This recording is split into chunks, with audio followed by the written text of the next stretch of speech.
Hello students, सचेता classes में आपका स्वागत है।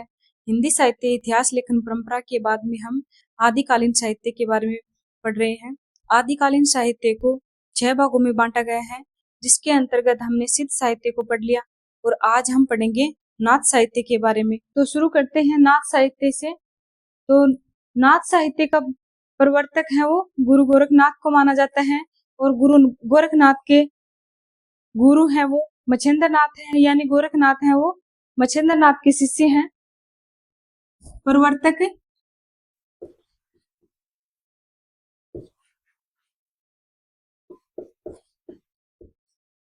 गोरखनाथ या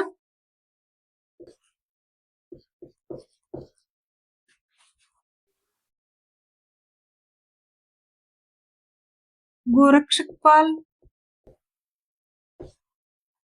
और गोरखनाथ के गुरु हैं मच्छिंद्र नाथ।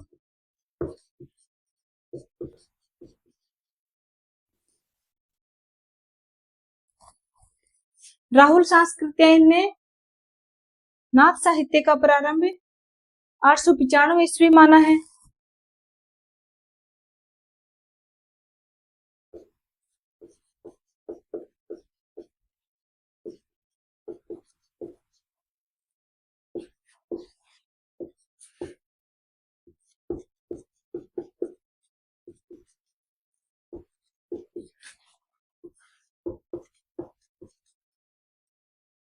नाथ साहित्य का प्रारंभ 895 ईस्वी माना है। हजारी प्रसाद द्विवेदी जी ने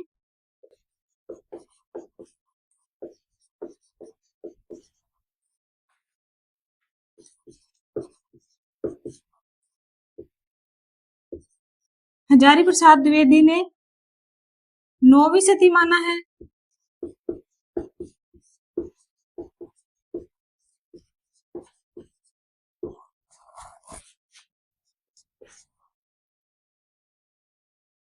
हजारी प्रसाद द्विवेदी जी ने नाथ साहित्य का प्रारंभ 9वीं सदी माना है और आचार्य रामचंद्र शुक्ल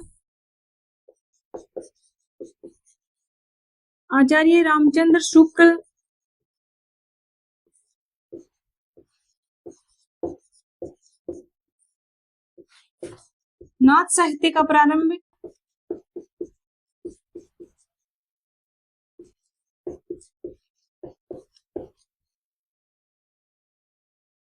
नाथ साहित्य का प्रारंभ 13वीं सदी मानते हैं।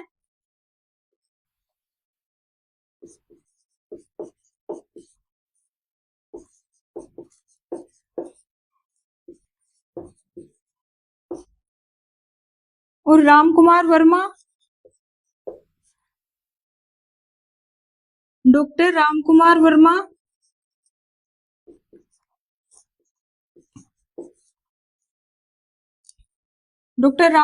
वर्मा नाथ साहित्य का प्रारंभ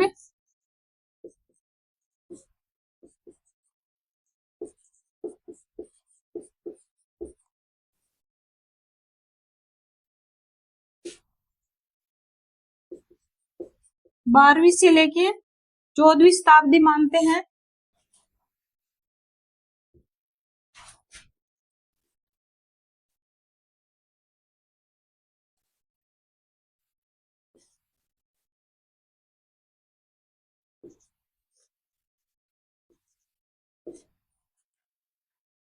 इस प्रकार अलग अलग विद्वानों ने नाथ साहित्य का प्रारंभ अलग अलग माना है। राहुल सांस्कृत्यायन नाथ साहित्य का प्रारंभ 895 ईस्वी मानते हैं। हजारी प्रसाद द्विवेदी नाथ साहित्य का प्रारंभ 9वीं सदी मानते हैं। इसी प्रकार आचार्य रामचंद्र शुक्ल नाथ साहित्य का प्रारंभ 13वीं सदी मानते हैं और डॉक्टर रामकुमार वर्मा नाथ साहित्य का प्रारंभ 12वीं से 14वीं सदी मानते हैं। नाथों का सिद्ध साहित्य में नारी भोग को स्थान दिया गया, यानी कि सिद्ध साहित्य है वो नारी भोग में विश्वास करता है।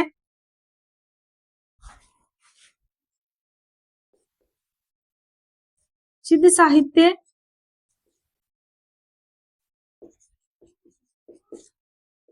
नारी भोग में विश्वास करता है।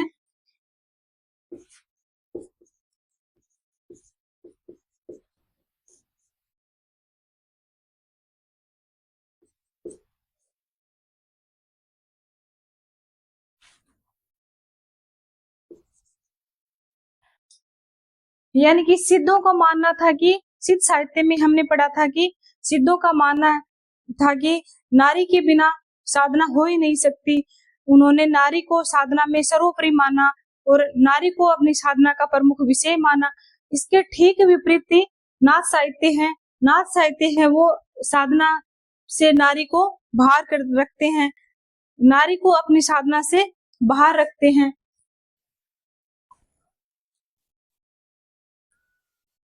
नाथ साहित्य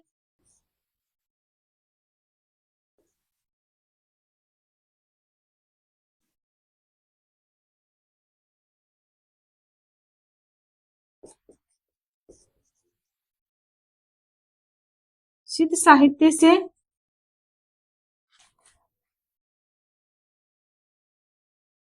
विपरीत है।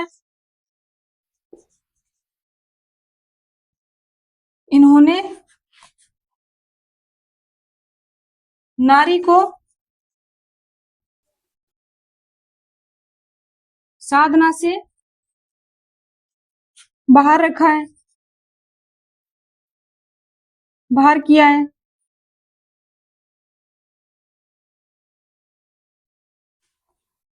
यानी कि सिद्धों का जो विकसित रूप है वही नाथ साहित्य कहलाता है। नाथपंथी इसके विरोधी थे।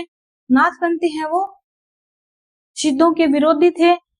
इस प्रकार सिद्धों की वाम मार्गी भोग साधना की प्रतिक्रिया में ही नाथ संप्रदाय का उदय हुआ है। सिद्ध प्रवृत्ति मार्गी थे, यानी कि सिद्ध है वो पंच मकार थे, प्रवृत्ति मार्गी थे, जबकि नाथ निवृत्ति मार्गी थे। यानी कि नाथ है वो अपनी चारित्रिक शुद्धता पर बल देते हैं, वे निवृत्ति मार्गी थे।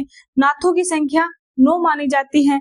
पहला गुरु आदिनाथ शिव है। गोरखनाथ ने हठ योग का उपदेश दिया है। गोरखनाथ ने हठ योग का उपदेश दिया है। है का अर्थ सूर्य है, ठ का अर्थ चंद्र है।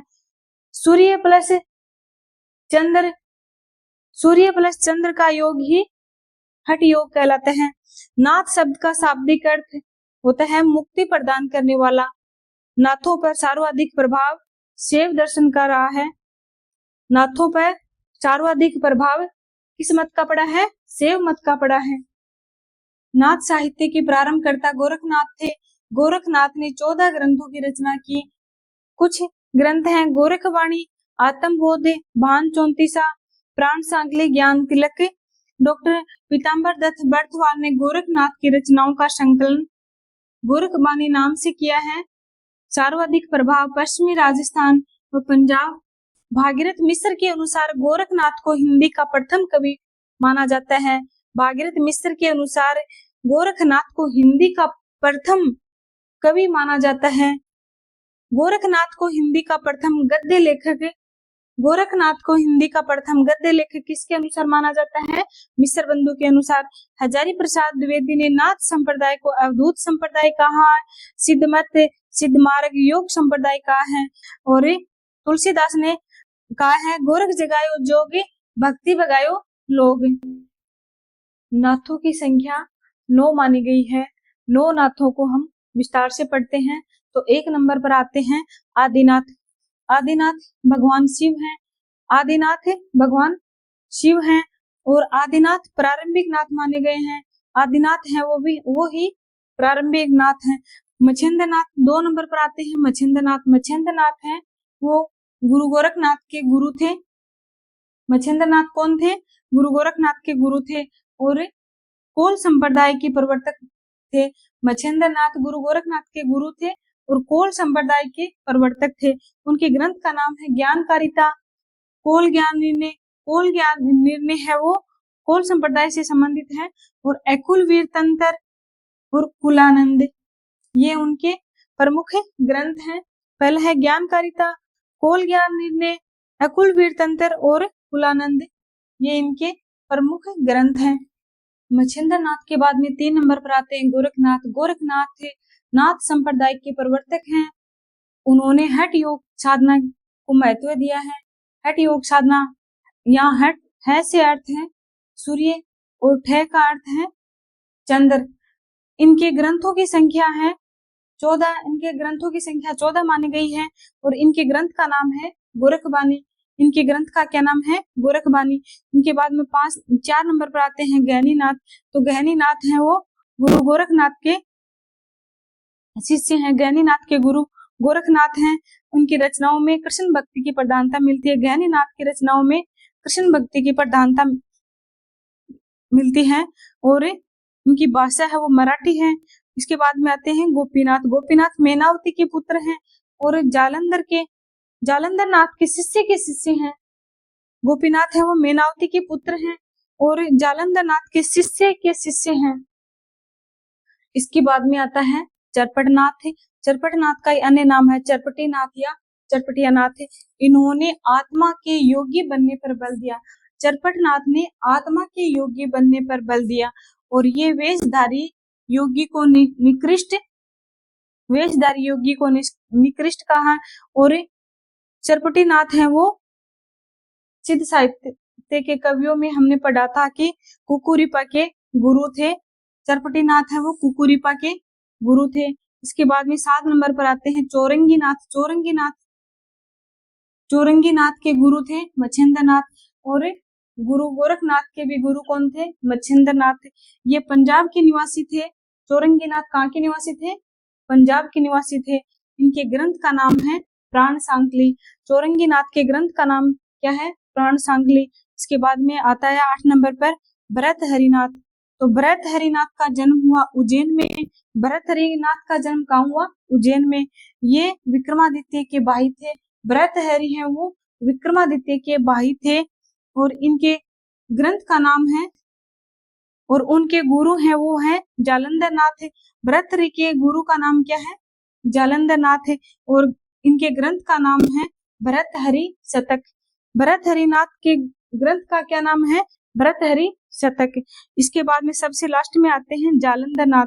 जालंधर नाथ है वो मच्छिंद्र नाथ व गोरखनाथ के समकालीन माने जाते हैं। जालंधर नाथ है वो गोरखनाथ व मच्छिंद्र नाथ के समकालीन ही माने जाते हैं और जालंधर नाथ ने पंजाब का जालंधर शहर बसाया। जालंधर नाथ ने ही पंजाब का जालंधर नगर है वो बसाया है। अब हम पढ़ते हैं नाथ साहित्य की प्रमुख प्रवृत्तियों के बारे में। तो नाथ साहित्य का विकास भक्ति काल में ज्ञान मार्गी संत काव्य के रूप में हुआ।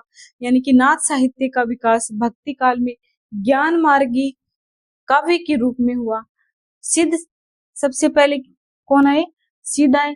सिद्धों का विकसित रूप हुआ नाथ और नाथों का विकसित रूप है संत साहित्य। नाथ साहित्य में इंद्रिय निग्रह व आचरण की शुद्धता पर बल दिया गया। नाथ साहित्य में इंद्रिय निग्रह व आचरण की शुद्धता पर बल दिया गया। नाथ साहित्य में हठ योग साधना पर बल दिया गया। नाथ साहित्य में हठ योग साधना पर बल दिया गया। सतगुरु की महिमा का गान किया गया है। नाथ साहित्य में सतगुरु की महिमा है। सतगुरु को प्रमुख स्थान दिया गया है और संधा भाषा शैली का प्रयोग किया गया है। नाथ साहित्य में भी सिद्ध साहित्य की तरह है संधा भाषा शैली का प्रयोग किया गया है। संगीतात्मकता व प्रतीकात्मकता का प्रयोग किया गया है। सिद्ध साहित्य में भी संगीतात्मकता व प्रतीकात्मकता का प्रयोग किया गया है। बाह्य आडंबरों का खंडन तथा अंतर साधना पर बल दिया गया है। इसमें बाह्य आडंबरों का खंडन किया गया है तथा अंतर साधना पर बल दिया गया है। शांत रस की प्रमुखता, इसमें शांत रस की प्रमुखता रही है वो श्रृंगार रस की गौणता है। इसमें शांत रस की प्रमुखता है और श्रृंगार रस की गौणता देखने को मिलती है। शिव मत का प्रतिपादन किया है, यानी कि शिव को ही आदिनाथ मानते हैं। उन्होंने शिव मत का प्रतिपादन किया है। वे लोग शिव को ही आदिनाथ मानते हैं। नाथ साहित्य में नारी को साधना क्षेत्र से बाहर किया और ठीक है, इसके विपरीत सिद्ध साहित्य में हमने पढ़ा था कि नारी को साधना क्षेत्र में शामिल किया कि नारी के बगैर तो साधना हो ही नहीं सकती। सिद्ध साहित्य में नारी को साधना क्षेत्र का प्रमुख विषय माना और सदगुणी भाषा का प्रयोग किया। नाथ साहित्य में सदगुणी भाषा का प्रयोग किया गया है। प्रश्नोत्तर संवाद शैली व उलट वाक्यों का प्रयोग, प्रश्नोत्तर संवाद शैली व उलट वाक्यों का प्रयोग दोहा व साखी प्रिय छंद के रूप में प्रयुक्त हुए हैं। नोट है, इस मार्ग की सबसे बड़ी कमजोरी उनका रूखापन व गृहस्थ के प्रति अनादर भाव है। हजारी प्रसाद द्विवेदी जी का कथन है कि इस मार्ग की सबसे बड़ी कमजोरी उनका रूखापन व गृहस्थ के प्रति अनादर भाव है। इसके बाद आज हमने नाथ साहित्य के बारे में पढ़ा और कल हम पढ़ेंगे आदिकालीन साहित्य में जैन साहित्य के बारे में। Thank you.